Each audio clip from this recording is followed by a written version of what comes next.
ఇది ఒకసారి ఆలోచించండి. మీరు పొద్దున లేచేసరికి మీకు ఉన్న సెంటు భూమి మీది కాదు అంటే మీ పొజిషన్ ఏంటి? వినటానికి సినిమా స్టోరీలా ఉంది కదా! కానీ ఇది మన ఇండియాలో నిజంగా జరిగింది. ఇదంతా వాక్ బోర్డ్ కి లింక్ అయి ఉంది. మరియు వాక్ బోర్డ్ కి సపోర్ట్ గా మన రాజ్యాంగంలో వాక్ బిల్ అని చాలా స్ట్రాంగ్ లా కూడా ఉంది. ఈ వీడియోలో ఇది ఎలా పనిచేస్తుంది, ఎవరు కంట్రోల్ చేస్తారు, మరియు ఇది మీకు ఏం చేయబోతుందో తెలుసుకుంటారు. ఇది నేను చాలా సింపుల్ గా షార్ట్ గా చెప్పడానికి ట్రై చేస్తాను. With real stories and hidden facts. కొంచెం డ్రామా కూడా ఉంటుంది. సో వీడియోని ఎక్కడ స్కిప్ చేయకుండా లాస్ట్ వరకు చూడండి. మీకు పూర్తి ఇన్ఫర్మేషన్ ఈ వీడియోలో దొరుకుతుంది. Let's start the video. What is walk? Walk అనే వర్డ్ అరబిక్ భాషలో ఉన్న వాక్ఫా అనే పదం నుంచి వచ్చింది. వాక్ఫా అసలు అర్థం ఏమిటంటే ఆపేయడం అని, లేదా ఒక వస్తువుని పట్టుకొని వదలకుండా ఉండడం, లేదా దాన్ని బంధించడం లాంటిది. వాక్ అంటే ఇస్లామిక్ లా ప్రకారం ఇది ఒక రకమైన పర్మనెంట్ చారిటీ. అంటే ఎవరైనా తన ఆస్తిని, అది భూమి అవ్వచ్చు, ఇల్లు అవ్వచ్చు, దేనినైనా సరే దేవుడి కోసం లేదా వేరే వాళ్ళకి హెల్ప్ చేయడానికో పర్మనెంట్ గా ఇస్తారు. మళ్ళీ వెనక్కి తీసుకోలేరు. ఏదైనా ప్రాపర్టీని వాక్ గా డిక్లేర్ చేశాక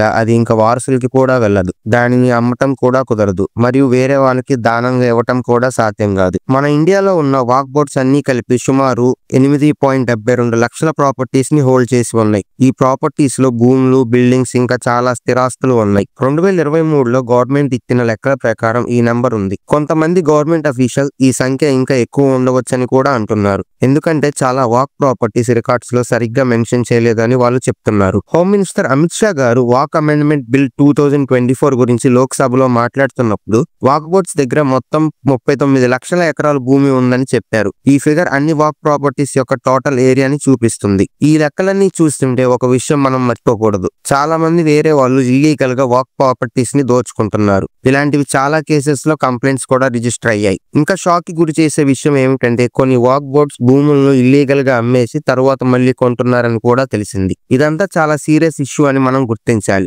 వాక్ అంటే ఇస్లామిక్ నియమాల ప్రకారం దాన కార్యాల కోసం ఇచ్చే ప్రాపర్టీస్. ఒకసారి ఇచ్చినాక ఆ ప్రాపర్టీ యొక్క హక్కు అల్లాకి ట్రాన్స్ఫర్ అవుతుంది మరియు అది అల్లా దగ్గరే ఉంటుందని భావిస్తారు. వాక్ అమెండ్మెంట్ బిల్, దీన్ని ఇప్పుడు వాక్ అమెండ్మెంట్ యాక్ట్ 2024 అని పిలుస్తున్నారు. వాక్ ప్రాపర్టీస్ ని ట్రాన్స్పరెంట్ గా మరియు ఎఫిషియెంట్ గా మేనేజ్ చేయడానికి పెట్టింది. ఇది 2024లో పార్లమెంట్ లో 2 సభలు డిస్కస్ చేసిన తర్వాత పాస్ అయింది. ఈ బిల్లో వాక్ ప్రాపర్టీస్ గా మార్చే ఆస్తి పైన కొన్ని చెక్స్ కూడా పెడుతుంది. అంటే ఏదైనా ఆస్తిని వాక్ గా మార్చే ముందు కొన్ని రూల్స్ ఉంటాయి, అక్రమంగా మార్చకుండా చూడడానికి అన్నమాట. వాక్ బోర్డులు ఎలా పనిచేస్తాయంటే అందులో కొంతమంది మెంబర్స్ ఉంటారు. వాళ్ళు ఈ వాక్ ప్రాపర్టీస్ అన్ని చూసుకుంటారు, ఎలా మేనేజ్ చేయాలో తీర్మానిస్తారు. CEO అనే ఒక ఆఫీసర్ కూడా ఉంటారు. ఆయన రోజు జరిగే పనులు చూసుకుంటారు. ఈ బోర్డులు అన్ని వాక్ ప్రాపర్టీస్ ని సరిగ్గా వాడుతున్నారా లేదా అని గమనిస్తాయి. 1913 నుంచి 2013 వరకు వాక్ బోర్డ్ దగ్గర టోటల్ గా 18 లక్షల ఎకరాల భూమి ఉండేది. 2013 నుంచి 2025 మధ్యలో కాంగ్రెస్ లీడ్ చేసిన యూపీఐ గవర్నమెంట్ 2013లో వాక్ యాక్ట్ ని మార్చాక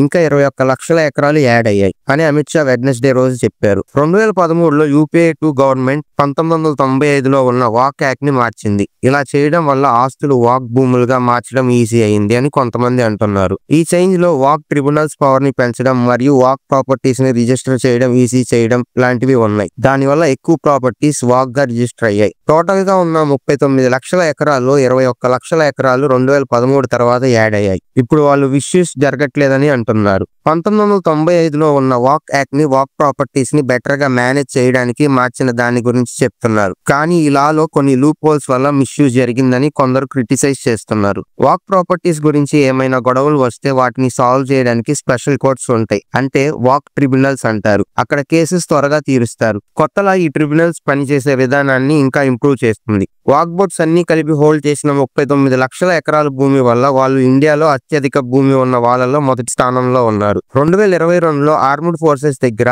17.99 లక్షల ఎకరాలు ఉండేది మరియు 2025లో రైల్వేస్ దగ్గర 12.11 లక్షల ఎకరాలు ఉంది. ఆర్మీ వాళ్ళ భూమి చాలా వరకు వాళ్ళ ట్రైనింగ్ కి వాడతారు. కానీ రైల్వేస్ వాళ్ళ ప్రాపర్టీస్ అలాంటివి కాదు. వాటిని రైల్వే స్టేషన్స్, రైల్వే ట్రాక్స్ అంతే కాకుండా వాటికి పక్కన ఉన్న బిల్డింగ్లు, ఆఫీసులు వాటికి వాడతారు. ఆర్మ్డ్ ఫోర్సెస్ మరియు రైల్వే ఇద్దరి దగ్గర ఉన్న భూమి కలిపితే సుమారు 30 లక్షల ఎకరాలు ఉంటుంది. అమిత్ షా లోక్సభలో చెప్పిన ప్రకారం 1995లో వాక్ యాక్ట్ కి 2013లో చేసిన మార్పు తర్వాత లాస్ట్ 12 ఏళ్లలో 18 లక్షల ఎకరాలు వాక్ భూమికి 21 లక్షల ఎకరాలు యాడ్ అయ్యాయి. దేశం యొక్క ఆర్మ్డ్ ఫోర్సెస్ భూమి ఎంత పెరిగిందని చూస్తే అది 2011 జులైలో 17.53 లక్షల ఎకరాలు ఉండేది. 2025 జనవరికి 17.99 లక్షల ఎకరాలకి చేరుకుంది. దానితో పోలిస్తే ఇది చాలా పెద్ద పెరుగు. ఇదే సమయంలో రైల్వేస్ వాళ్ళ నెట్వర్క్ దేశం మొత్తం పెరుగుతున్నా కూడా వాళ్ళ భూమి 2006 ఏప్రిల్లో 10.67 లక్షల ఎకరాలు ఉంది. 2025 మార్చి 12.11 లక్షల ఎకరాలకి పెరిగింది.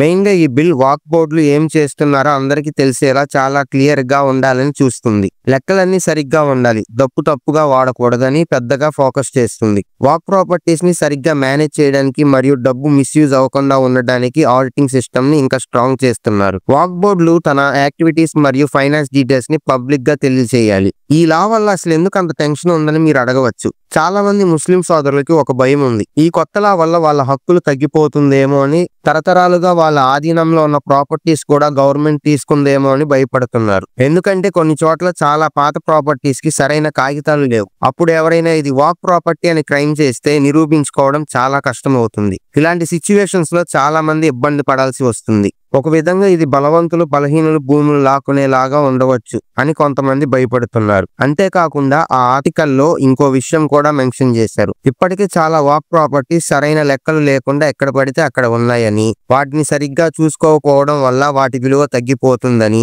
అసలు దేనికోసం అయితే వాటిని దానం చేశారో ఆ పనులకు ఉపయోగపడటం లేదు. ఈ బిల్ వల్ల అయినా వాటిని సరిగ్గా చూసుకుంటారేమో అని కొంతమంది ఆశిస్తున్నారు. సో చూస్తే ఇది ఒక రకంగా టగ్ ఆఫ్ వార్ లా ఉంది. ఒకవైపు తమ ఆస్తులను కాపాడుకోవాలని చూస్తున్న సామాన్య ప్రజలు ఉంటే, ఇంకో వైపున వాక్ ప్రాపర్టీస్ ని సరిగ్గా మేనేజ్ చేయాలని చూస్తున్న వాళ్ళు ఉన్నారు. అసలు ఎవరు గెలుస్తారో ఎవరు ఓడిపోతారో ఇప్పుడే చెప్పలేం. ఈ లా ఎలా అమలు చేస్తారో దాని మీద ఆధారపడి ఉంటుంది. ముఖ్యంగా చెప్పాలంటే ఈ వాక్ బిల్ అనేది కేవలం కొన్ని చట్టాల మార్పు మాత్రమే కాదు, ఇది చాలా మంది జీవితాల ప్రభావం చేసే విషయం. అందుకే దీని గురించి తెలుసుకోవడం, మన అభిప్రాయాలు వ్యక్తపరచడం చాలా ముఖ్యం. వాక్ ప్రాపర్టీస్ ని కాపాడుకోవడం చాలా ముఖ్యం. చాలా మంది వేరే వాళ్ళు ఇల్లీగల్ గా ఇలాంటి భూములు దోచుకుంటున్నారు. ఇప్పుడు చట్టం వచ్చింది కాబట్టి ఇలాంటి అక్రమాలు జరగకుండా చూడడానికి ఇంకా కఠినమైన రూల్స్ ఉంటాయి. ఎవడైనా వాక్ ప్రాపర్టీని ఇల్లీగల్ గా దోచుకోవాలని చూస్తే వాళ్ళపైన స్ట్రిక్ట్ యాక్షన్ తీసుకుంటారు. ఈ కొత్త లాలో ఇలాంటి వారిని శిక్షించే రూల్స్ ఇంకా స్ట్రాంగ్ ఉంటాయి. వాక్ ప్రాపర్టీస్ గురించి గొడవలు రావడం సహజం. ఇలాంటి డిస్ప్యూట్స్ ని త్వరగా సాల్వ్ చేయడానికి వాక్ ట్రిబ్యునల్స్ అనే కోర్ట్స్ ఉన్నాయి.